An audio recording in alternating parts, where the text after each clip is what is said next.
This channel does not promote any violent, harmful, or illegal activities. All content provided by this channel is meant for an educational purpose only. শুরুতেই নজর রাখবো দত্তপুকুরে, তার কারণ 15 দিন আগে যে দেহ উদ্ধার হয়েছিল, আজ সেই হযরত লস্করের কাটা মাথা উদ্ধার হলো। দত্তপুকুর কাণ্ডে ধৃত জলিলকে নিয়ে পুনর্নির্মাণের সময় রেলগেট লাগোয়া ডোবা থেকে উদ্ধার হলো নিহতের কাটা মাথা। পুলিশ জানিয়েছে, প্রথমে দা দিয়ে পিছন থেকে কোপানো হয় হযরত লস্করকে, তারপর হাতুড়ি দিয়ে মাথা ঠেকলে খুন করা হয়। মৃত্যু নিশ্চিত করতে পরে গলা কাটা হয়। কোন ডোবায় হযরতের কাটা মুন্ডু ফেলা হয়েছে পুনর্নির্মাণের সময় পুলিশকে, সেটা নিজেই দেখিয়েছে ধৃত জলিল। দেখতে পাচ্ছেন সেটা আপনারা এই মুহূর্তে আপনার টিভি স্ক্রিনে। শুধু তাই নয়, এর পাশাপাশি পুলিশের আরো দাবি, লিঙ্কম্যানকে ধরিয়ে দেওয়াতেই হযরত লস্করকে গলা কেটে খুন করা হয়েছে, সে কথা জলিল স্বীকার করেছে। জাতি ছাড়া আমি এইখানে মারছি ওকে, দাওয়ার পিছন দিয়ে আমি এইখানে মারছি। মারার পর ও আস্তে আস্তে কেত হয়ে গেল, যাওয়ার পর আবারই মারছি স্যার আমি ওকে। কোথায় পড়েছে? এইখানে পড়ছিল স্যার, এইখানে। এবার পরে যখন হাফ মারা হয়ে গেছে স্যার, তখন আমি এইখান থেকে টেনে এসে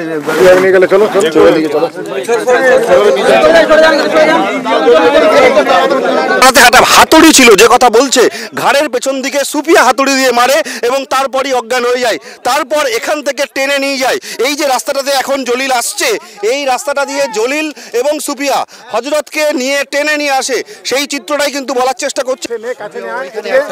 তাছাড়া একটা ঘাও ছবি আরো কাছে আসতে বলো কে মারছি স্যার আমি। ছাড়া মোর থেকে বডিটা আলাদা করে নিয়েছি স্যার। কুপাইছে আমার মনের একটা অনেক ছিল স্যার, যে আমাকে যে পরিমাণ ক্ষতি করছে। আমার ছোট্ট একটা বাচ্চা মেয়ে স্যার, 7 বছর বয়স, সে তো কোনো অপরাধ করি নাই স্যার। আমি অপরাধ করছি, আমার বউ অপরাধ করছে, আমি মেনে নিয়েছি স্যার। ঠিক এত রাগ কেন? এদিক থেকে নিয়ে এদিক থেকে আমি গাড়ি করে নিয়ে চলে গেছি। আগুনটা এখানে জ্বালিয়ে দিয়ে আমি চলে গেছি। কোথায় মুন্ডু ফেলেছে ওটা বলতে পারবেন? দয়া করে আমার বউ সম্পর্কে বাজে কথা বলবেন না, দয়া করে আপনাদের পায়ে পড়ি আমি।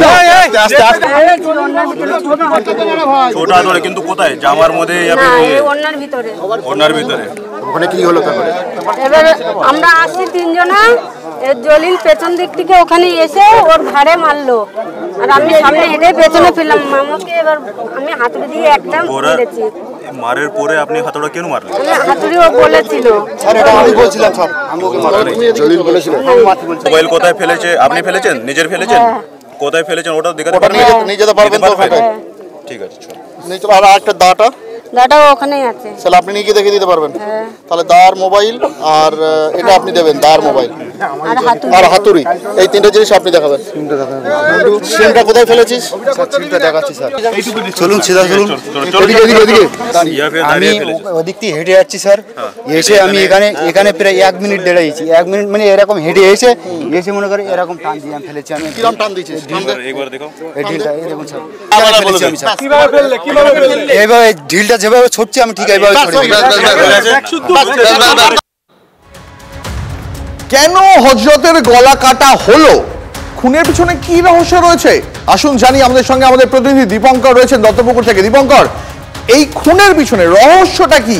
কেন হযরত টার্গেট হলো গ্রুপের বাকিদের কাছে? দেখো, প্রথম কথা থেকে যে তথ্যগুলো উঠে আসছে, যেমন 400 গ্রাম সোনা বিএসএফকে ধরিয়ে দেওয়া, বিএসএফ নামের ওই ব্যক্তিকে, এই দুটো ঘটনার পাশাপাশি যে গুরুত্বপূর্ণ তথ্য আজকে সকাল থেকে আমরা যেটা দেখাচ্ছি TV9 বাংলার দর্শকদের, সেটা হচ্ছে সুফিয়ার সঙ্গে সমস্যা। সুফিয়ার সঙ্গে যে যৌন সম্পর্ক ছিল হযরতের, সেই যৌন সম্পর্ক অত্যাচারের পর্যায়ে চলে গেছিল, এটা জলিল বারবার বলছেন। এবং যে কথা জলিল কিছুক্ষণ আগে আমরা দেখালাম, জলিল বলছে আমার স্ত্রী সম্পর্কে কেউ বাজে কথা বলবেন না। সেই জায়গা থেকে জলিলের সঙ্গে একটা রাগ তৈরি হয় হযরতের ওপরে, এবং সুফিয়ার সঙ্গে যেভাবে সে অত্যাচার করতো এবং সে যৌন ওষুধ খেত, তার উপর অত্যাচার করত, এমন সব তথ্য পুলিশকে জানিয়েছে জলিল। এবং তার পরিপ্রেক্ষিতে কিন্তু এই ভয়ঙ্কর রাগ, যদিও প্রথমে সুফিয়া হযরতের সঙ্গে যে সম্পর্ক ছিল সেই সম্পর্কের কারণে নিমরাজি ছিলেন, কিন্তু পরবর্তীতে সে জলিলকে সাথ দেয় এবং দুজনে মিলে প্ল্যান করে কিভাবে তাকে খুন করতে হবে, এবং সেই মতোই কিন্তু তাকে ডেকে নিয়ে আসা। এবং তারপর ওই যে বাড়ি, সেই বাড়ি থেকে 2 কিলোমিটার দূরে যেখানে আরও একটা বাড়ি আছে জলিলের, সেই বাড়ির কাছে যাবে বলে তাকে নিয়ে যাওয়া হচ্ছিল, এবং সেখানেই পেছন থেকে হাতুড়ি দিয়ে আঘাত করা দেওয়া হয়, যে হাতুড়ি তুলে দিয়েছিল সুপিয়ার হাতে জলিল। বুঝতে পেরেছি শুভঙ্কর, অনেক ধন্যবাদ তোমাকে। তার মানে কোথাও একটা পুলিশের চর হওয়াটাও কিন্তু হযরতের কাছে কাল হলো। নজর থাকবে আমাদের।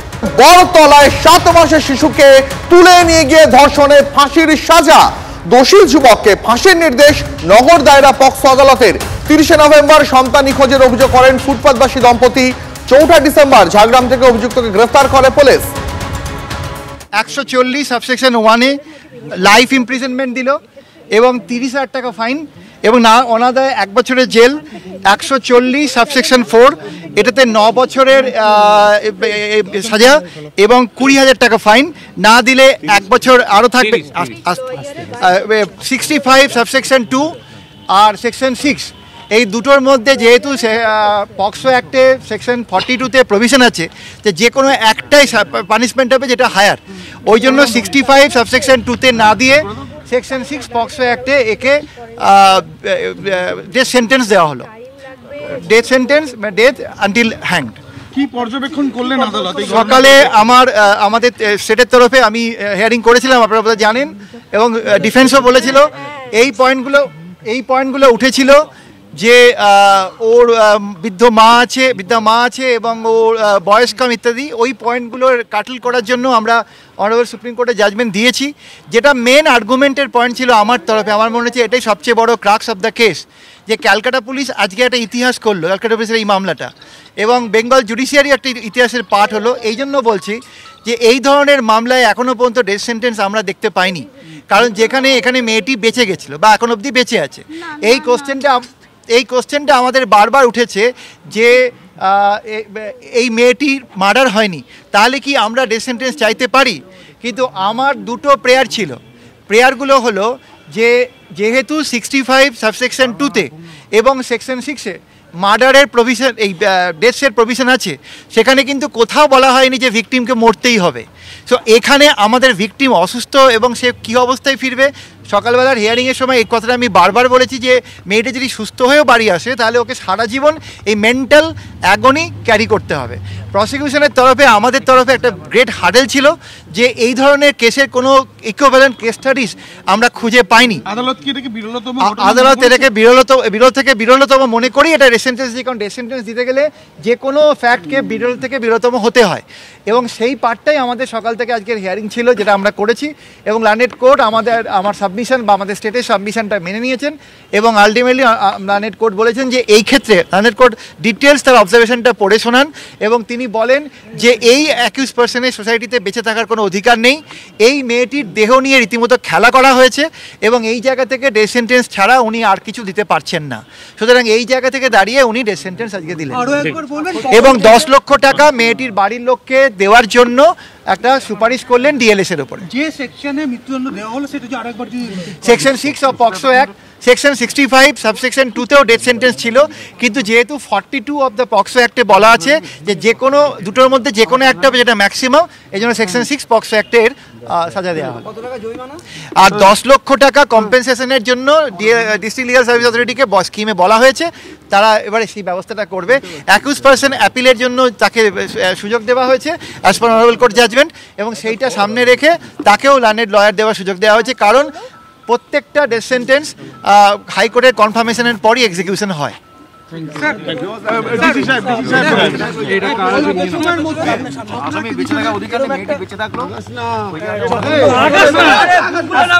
এই ঘটনায় মূলত কিভাবে তদন্ত আপনারা এগোলেন এবং আজকের এই যে রায়দান হয়েছে আদালতের তরফ থেকে, সেই রায়দান হওয়ার পেছনেই কি আপনাদের এই তদন্তের যে বিভিন্ন বিষয়গুলো আপনারা আদালতের কাছে জমা দিতে পেরেছেন, যদি সেই বিষয় নিয়ে একটু বলেন যে কি কি গুরুত্বপূর্ণ বিষয় পেলেন যার জন্য এটা বিরলতম ঘটনা হলো। প্রসেনজিৎ একটু পিছন থেকে সরে যাও, জিজ্ঞেস করতে হবে। দেখুন, 7 মাস বয়সের একজন ফুটপাতবাসী বাচ্চা যে এখনও কিছুই বোঝে না, তার উপরে যে নৃশংসতম ঘটনা ঘটেছে, এটা আমাদের নজরে আসার সঙ্গে সঙ্গেই আমরা কলকাতা পুলিশ, ডিডি, বটতলা থানা, নর্থ ডিভিশন সবাই একসঙ্গে ঝাঁপিয়ে পড়ি এবং যেভাবে কেসটাকে আমরা ডিটেক্ট করি সেটা অলরেডি আমরা বলেছিলাম। সমস্ত সিসিটিভি ফুটেজ, ওই পিও এবং তার আশপাশ থেকে আমরা প্রায় কয়েক হাজার ঘন্টা সিসিটিভি ফুটেজ 2-3 দিন ধরে আমরা অ্যানালিসিস করার পরে আমরা অ্যাকিউজডকে আইডেন্টিফাই করতে সক্ষম হই এবং এই কেসে ডিউরিং ইনভেস্টিগেশন আমরা গেট প্যাটার্ন অ্যানালিসিস করি, যে বিভিন্ন অ্যাকিউজডের যে ওয়াকিং প্যাটার্ন সেটার সঙ্গে বিভিন্ন সিসিটিভি ফুটেজের যে ওয়াকিং প্যাটার্ন সেটা আমরা ম্যাচ করাতে পেরেছিলাম। আমরা ভিকটিমের ওয়্যারিং অ্যাপারেলসে যে জিনিস স্যাম্পেলগুলো পেয়েছিলাম সেগুলোর সঙ্গে অ্যাকিউজডের ডিএনএ প্রোফাইল ম্যাচ করে গেছে। বাচ্চাটার যে ডিএনএ প্রোফাইল সেটা অ্যাকিউজডের জামায় যে রক্ত লেগেছিল তার সঙ্গে ম্যাচ করে গেছে। আমরা এখানে গুগল আর্থ ম্যাপিং করেছিলাম, যেটা কোর্টের বুঝতে সুবিধা হয় কিভাবে ক্রাইমটা হয়, সেটা প্রেজেন্টেশনের মাধ্যমে এবং রাইট ব্লকারের মাধ্যমে কোর্টকে দেখানো হয়েছে এবং কোর্ট এটা কনভিন্সড হয়েছেন যে এটা বিরল থেকে বিরলতম ঘটনা। এবং ইয়েস, এখানে ড্রোন ফটোগ্রাফিও আমরা ইউজ করেছিলাম এবং অনারেবল কোর্টকে আমরা কনভিন্স করাতে পেরেছি যে এটা বিরল থেকে বিরলতম ঘটনা এবং আজকে সেই হিসাবে লার্নেড জাজ ডেথ কনভিকশন দিয়েছেন। একটা জিনিস শুধু বলার, যে কলকাতা পুলিশের পক্ষ থেকে এই যে আমাদের একটা ফুটপাতবাসী 7 বছরের বাচ্চা, যে এখনও 7 মাসের বাচ্চা, যে এখনও হসপিটালে মৃত্যুর সঙ্গে লড়াই করছে, এই যে নৃশংসতম ঘটনা তার সঙ্গে হয়েছে, সে জানি না সে আর কোনো দিন তার স্বাভাবিক জীবনে ফিরে আসতে পারবে কি না।